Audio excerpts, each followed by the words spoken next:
Well, I'd like to welcome Henry Montoye this afternoon to talk to us about the college and his long-time connections and involvement with the college. He's been president, charter member, and so I just want to start off by congratulating you on the honor award. Well, thank you. Thank you very much. The highest honor of the college, so thank you. Everyone's very happy. Well, if you live long enough, you know you.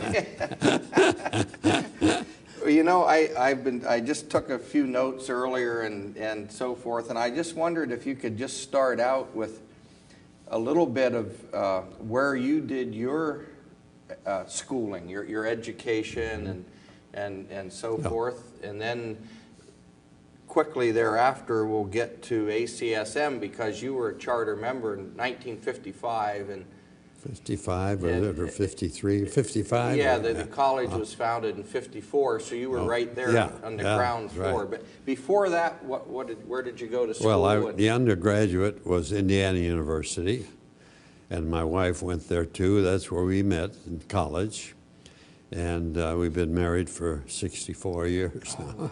Today's my 38th. You're just a young fellow, practically on a honeymoon. Yeah. And that's where my undergraduate. Then there was World War II, and I served in the Navy, mostly in the Pacific. And then after the war, I went to the University of Illinois, where I got my master's and Ph.D. under Dr. Curitin, who was one of the founders, I think, of the college. And then my first job was at Michigan State University. And then I moved What year was that? That was in 1949. I went to Michigan State. I was there until 1961. Then I went down to the University of Michigan, which is sort of unheard of because there's a lot of rivalry. Yeah, well, I went down there because Dr. Thomas France is a very famous scientist. He developed the first flu vaccine after World War I when all those soldiers and other people died. And he ran a large epidemiologic study of a whole community, Tecumseh, Michigan. Studied everybody, little babies, all the older people. And so he invited me to come down there to the School of Public Health and the Department of Epidemiology. So I went there for 10 years. Wow, and you published a very famous paper on that study, too. Yeah, we had quite a few. Several papers. Yeah, a number of papers, and I published a monograph about it and so on, And so that was University of Michigan. So going back a step, so when ACSM was founded in 54, you were still at Michigan State. At Michigan State University. And then soon thereafter, now how did you get involved in the college? Was it through Curitin? No, it wasn't. I have to try to remember the first. I really don't remember who first introduced me to the college. Somehow I learned about it, and then, I guess I was invited to join by Joe Wolf. Oh, okay. And I don't know where he got my name, but he had invited me to come there. And so then we drove to Norristown, where he had his hospital, his heart hospital, with a gymnasium. I think that was the only hospital, heart hospital that had a gym right there, which is quite unusual at that time. Oh yeah, where the patients, unheard of. The patients could exercise there under supervision and so on. So those were the first meetings out there in the East. The meetings didn't last very long, you know. Yeah. There weren't very many papers. Well, when you became president, you were president in 62 and 63. Now, by then, were you in Ann Arbor then? Yes. When you were president? Yes, I was in Ann Arbor about a year by that time. Okay. I was in Ann Arbor, and then at the end of my year as president, Bill Mueller decided to go to Florida and retire and give up the secretaryship. Well, since I had just been president, I probably knew more about what was going on. I had to. So they asked me to take over for a year, or for a while anyway. To do everything, basically. Yeah, until they could establish a permanent kind of a office. So Knutkin was here earlier, and he said, quote, Monty ran the college out of his back pocket. that's about right, because the only paid employee was a half-time young lady secretary. That's what we had, half-time person. Yeah. And we didn't have our own journal then, but we were dealing with the Italian journal, you know, the Journal of Physical Fitness and Sports Medicine, Physical Fitness, La Cava's thing. Yeah. So we had to deal with that, which was quite difficult. The Italians don't kind of hold the schedules too well. We'd get supposed to come out 4 times a year, and sometimes you wouldn't get one for 6 or 7 months, and then you'd get a couple of them. Right. But that's the way it was. Yeah, so we had to do everything until Leonard Larson arranged for the secretary for the office to move to Madison. Wisconsin. Yeah. I had gone with a trailer to Philadelphia to get all the records and the little furniture that we had and brought it back to Michigan. And then Don Herman came from Wisconsin to get everything, took all the records after about a year. I remember when you and I talked years ago when I was writing the book on the ACSM history, and I had forgotten the trailer trip down there and bringing what little there was back. And how small the college was at the time. Oh, yeah. We only had enough papers for one session at a time. There were no multiple sessions. Right. Didn't have enough papers for that. So everybody was together, which was sort of nice. Yeah. Now, without getting into trouble because you're going to forget students' names, but by the time you were at Michigan State, and then you went on to Tennessee, I think. That's correct. You've had a lot of the college members as associates, as grad students and colleagues, and that's right. So your connection has been strong the whole way through. Yeah. So I went down to Tennessee, and Ed Howley was down there, and so now Dave Bassett is there, and so on. So, yeah. What kind of, how would you describe the research that you were doing in those earlier years, Monty? Well, we did several different things. We studied football helmets. I saw a couple of the photos on display down there. Those aren't true photos either, because the way we studied the helmets, we had a wooden head built about the same volume as a head, so we could put the helmets on there. And then we had a weight that hit that to simulate like a knee in football hitting somebody's helmet. And we had mounted an accelerometer inside the helmet. And of course, the damage to the brain is the acceleration of the head. So we measured the acceleration under different kinds of helmets, including in those days they had leather helmets. And we studied those. A company by the name of Reach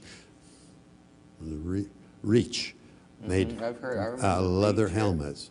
And we studied those and showed that the leather helmets was much inferior to plastic. And hopefully that might have had an effect of eliminating those. But then Life magazine was interested in this, so they sent a photographer out to write up an article and put pictures in Life magazine. Well, that wasn't too glamorous for a wooden head. So they said, well, let's take a picture of putting it. Well, we never tested any individual. No humans. No humans. So that was one group of studies. When was that before you move on? Just roughly. I was about 60s? it was around 1955, Okay. 56, Okay. right in there. Okay. And then another thing we got interested in was a study of, in those days there was only one study, and it was sort of an informal study done in France on the effects of exercise on serum cholesterol. In those days there was only total serum. We didn't have a good and poor. That came later. So it was total serum cholesterol. So we decided to do some studies on that. And we did a rat study in which we had one group swimming, exercising, another group was a control, and then another group we fed them milk, powdered milk, but whole milk, to see what effects it had. So that was one study, but then we decided, well, we should do a human study as well. So I talked a bunch of faculty members there who were all sedentary, and we put half of them on an exercise program, and the other half we exercised 5 times a week, and so we studied the effects of exercise. So those were the first. Was that when you were at Michigan, or no? still that was at at Michigan State. No, that was Okay. at Michigan State. Okay. Yeah. So those were the kinds of studies that we did there, and then, of course, when I went to Michigan, it was because of the Tecumseh study. Yes. And Dr. Francis invited me to come down there because the reason was we were studying while still at Michigan State, and this was it originated with Joe Wolf. He wanted to study how long athletes lived. And so we were the only university at the time, the only group that seemed to be interested. So I told Joe Wolf, I said, yeah, we'll do that, but we're going to add a control group. So we studied how long they live and their habits and whether they smoked and drank and all the weight gain and so on over the years of the former athletes. And then we matched them with a control who was in the same class at Michigan State, but who did not participate in athletics. And then we compared that group. And because of that study, which was an epidemiologic study, Dr. Francis invited me to come down to Tecumseh, which was, again, an epidemiology. And he was head of the epidemiology department at the University of Michigan in the School of Public Health. I see. So he invited me to come down there and set up a treadmill and study the work capacity, oxygen uptake capacity, and so on of all these people, men and women in Tecumseh. So that's how I ended up. So there was a lot of data collection. Oh, yes. Tremendous amount. We set up a clinic down there, and then every couple of years, 3 years, we studied the whole community. And about maybe 7 or 8% wouldn't participate, but we had over 90% of all the people. Amazing. And it was a complete physical examination. And my part was just the exercise capacity and also the amount of physical activity that they took, which we tried to do as best we could by interview each person, how much exercise we did. And so then we could compare people who were active in their serum uric acid, serum cholesterol, and that sort of thing. Now, how long did that go on? Well, that went on until, I left there 10 years later because Dr. Francis had died. He was the director of the study, and the funds were getting difficult to get. And so that, my part that I was down there was for about 10 years, but it went on a while after that. I don't know exactly how long. And unfortunately, our plan was to go back and study these people now, 20, 30, 40 years later, and see what they died from and how long they lived. And we tried, not I, but another person down there in the Department of Epidemiology, applied for funds, but we never could get the funds to do that. Because with all that good data earlier. That was the important part. I mean, up until then, we could just make comparison studies, active versus. So but we never did get, and then I got really a little too old to try to do it again, so we never did get to complete that part of the study. But it was still, there were probably 500 or 600 papers published. Just from that? From that study, of course. And the number that had to do our part of it, maybe, probably 15, 20 studies. But the whole study, probably 500, 600 papers. Wow. So it was the largest study supported by NIH at that time. So it was an interesting study. So, and then you went off to Tennessee. Yeah, then I went off to Tennessee. Andy Kozar I was head of the department there, and he said, would you come down here and help us get a lab started and so on. So I did that. I went down there for 6 years. We got a nice lab started there, and then when after all that was established and so on, then I went up to Wisconsin, and then I retired from Wisconsin. Then. Now, when you went up to Wisconsin, were you chairman of the department? Yeah, Did they I went up. recruit you to come up there? And... I went up there as chair of the department, and the agreement was to serve as chair for 3 years, and then if I wanted to continue or if they wanted me and so on. But 3 years was enough for me because 90% of my time was dealing with personnel problems and you know how any administration. I never cared about administration anyway. I was mostly interested in doing research. Had Larson and Balke both retired by then, or were they still? Well, no, Larson had retired, and Bruno Balke was gone also. Fran Nagel was there, and we become very good friends, still are good friends. Yeah. And but Bruno was gone, Leonard was gone, so I served for 3 years, and then someone else took over, and I ran the lab there. And then, after 3 or 4 years, they asked me to take it back for a year, and I did that, and then that was enough for another year. How many doctoral students do you think you had over the years? Had you over the years? thought about it, or any guesses? I have no idea. That would be an interesting list to put together someday. Yeah, I could go back through all my records, you know. It'd be interesting. But I've never done that. I'd guess maybe, probably maybe 30, 35, something like that. And probably a lot of them are associated with the college. Oh, yeah, many of them, yeah. I think that's nice to see that. Yeah. And did you do any different research when you went to Tennessee, or did you spend a lot of time setting up a lab? Mostly setting up the lab, and I still work on Tecumseh data. I had all these data, and I published probably 4 or 5 papers while I was down there on the Tecumseh data.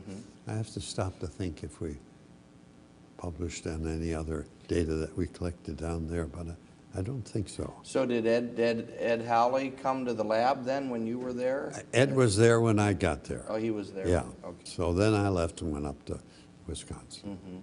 And you've been retired since Wisconsin? Yeah, right. Yeah. It's been about 18 years now, I guess. Maybe it's probably a good time. Yeah. When I got to Wisconsin, you know, when we were in the Tecumseh study, we tried to measure how active people were by interview, as I told you. Yeah. And, you know, there's always criticism about that, as people can't remember very well. We thought we should have a device like an accelerometer or something, but I never had the time to do that. I was so busy publishing the results we had. And when I got to Tennessee, I didn't have any time. We were setting up a lab. So when I got to Wisconsin, I did have the time. So I met with John Webster, who was head of the bioengineering department and biomedical engineering.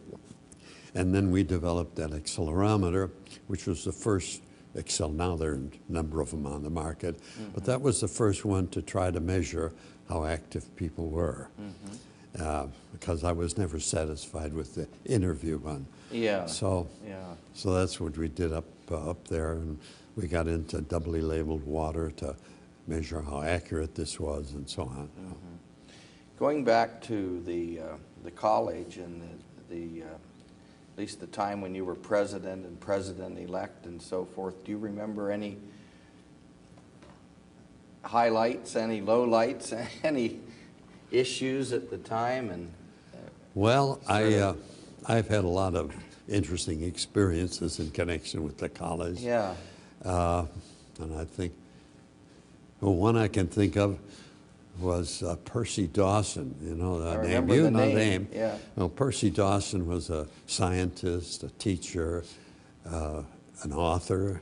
Wrote a book on exercise physiology. A physician, and he was an advocate of a lifestyle including regular physical activity. So this was in 1964. And he was to get the honor award that year. He was the third person to get the honor award in the college. And we were sitting in the lobby of the old Roosevelt Hotel in Los Angeles. That's where the meeting was held that year. And we were sitting there, and I remember it so well. He looked across the lobby, and then he turned to me and he says, "You know, the shape of women's legs are different now than they were years ago."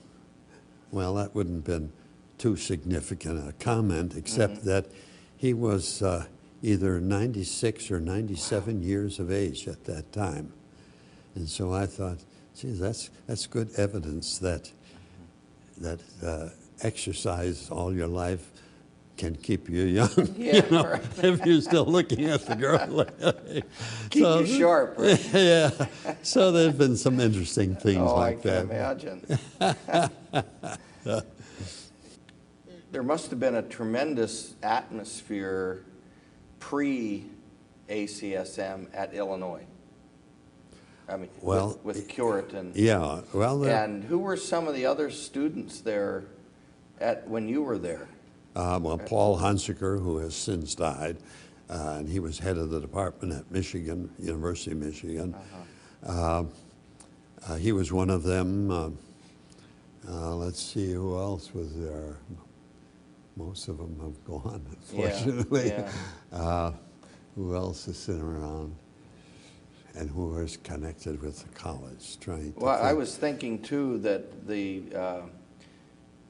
impact that Curitan had, and his students. I mean, there's those that came after you as well. Yeah, that's right. I would think that you were one of the earlier. Yeah, we were. Paul Hunsaker and I got our degree the same day, and we were the first Ph.Ds from Illinois. Okay. I wasn't sure about that. But my interest in exercise, or the science of exercise physiology, really started at Indiana University, because Sid Robinson, he was at the Harvard Fatigue Lab with Dill. Yes. And he was, of course, in the physiology department at Indiana.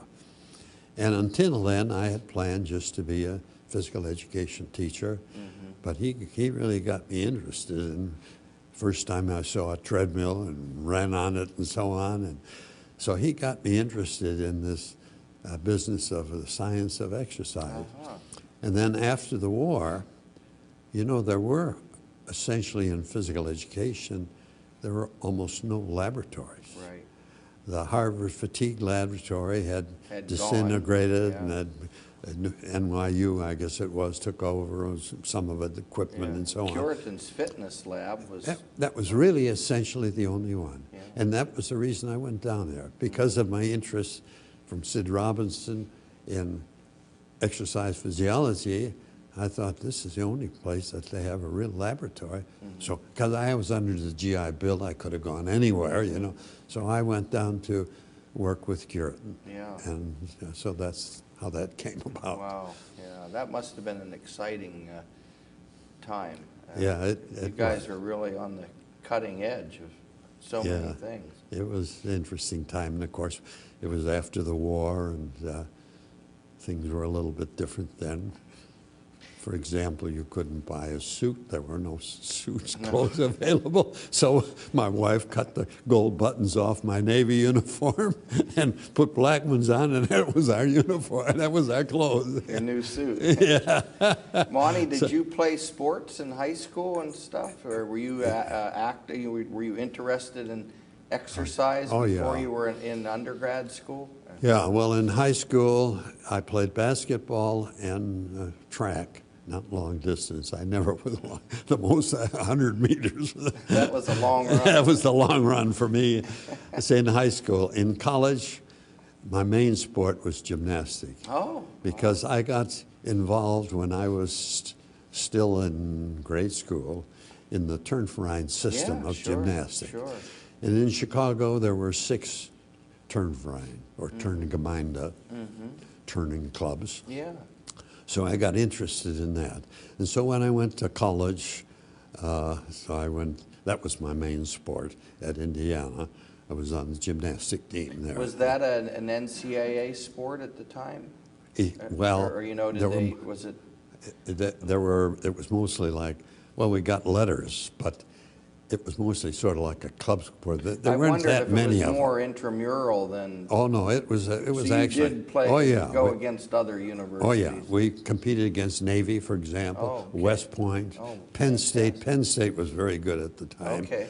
Oh yeah, it was a regular sport. Yeah, sure. But there weren't that many schools like there are now that had a program. that had gymnastic I see what you're teams. saying. Sure. But Navy and Penn State, some of the other schools. Yeah. So we were a little limited on the travel, so we didn't make, because it was wartime, and so we couldn't make too many trips.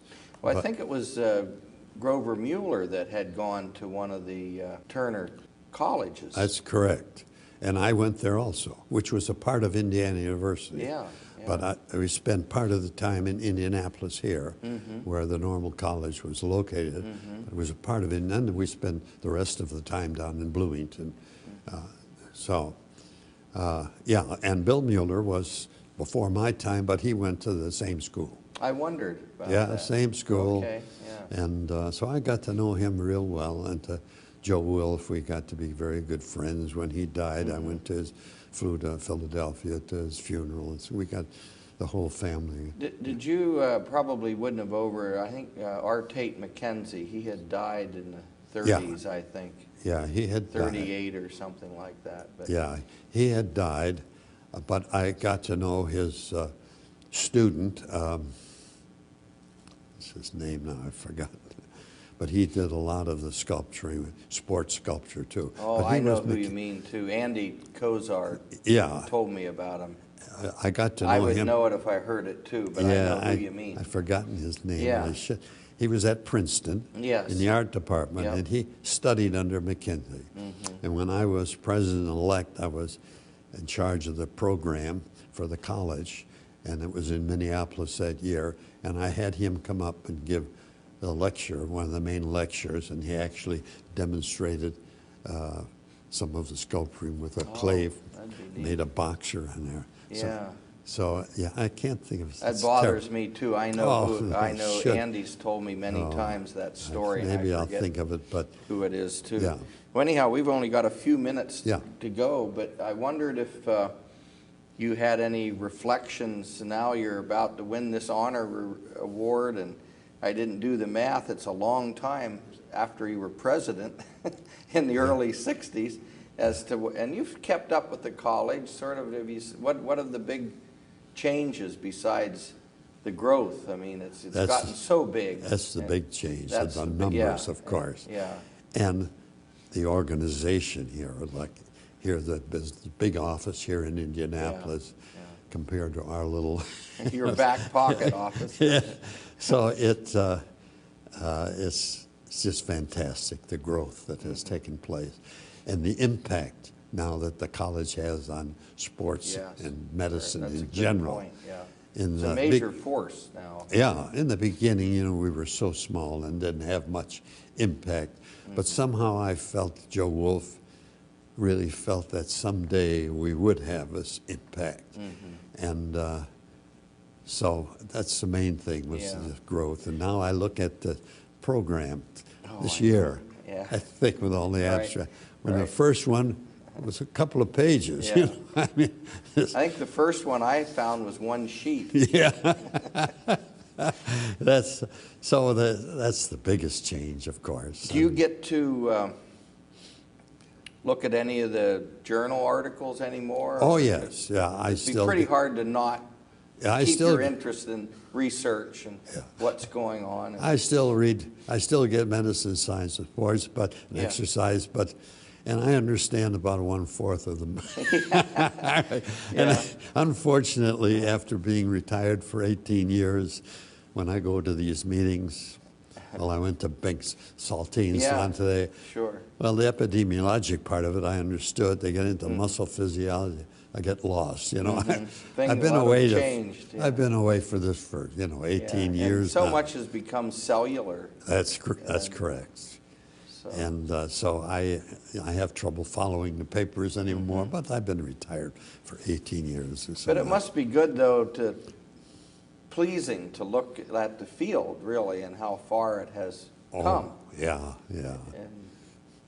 And you know, in those early days, we had a few papers, and they were scattered over different subjects. And now they have whole sections where, you know, all the biomechanics, and the journal's the same way. You got a group of articles in biomechanics, and then a group of articles in epidemiology, and so on. So all of that has changed. Yeah. In the earlier years, there were so few papers; they were all kind of mixed together. up, mixed up together. Yeah, and the clinical part now has become more of a major part of the college than the earlier That's years. right. So. Yeah.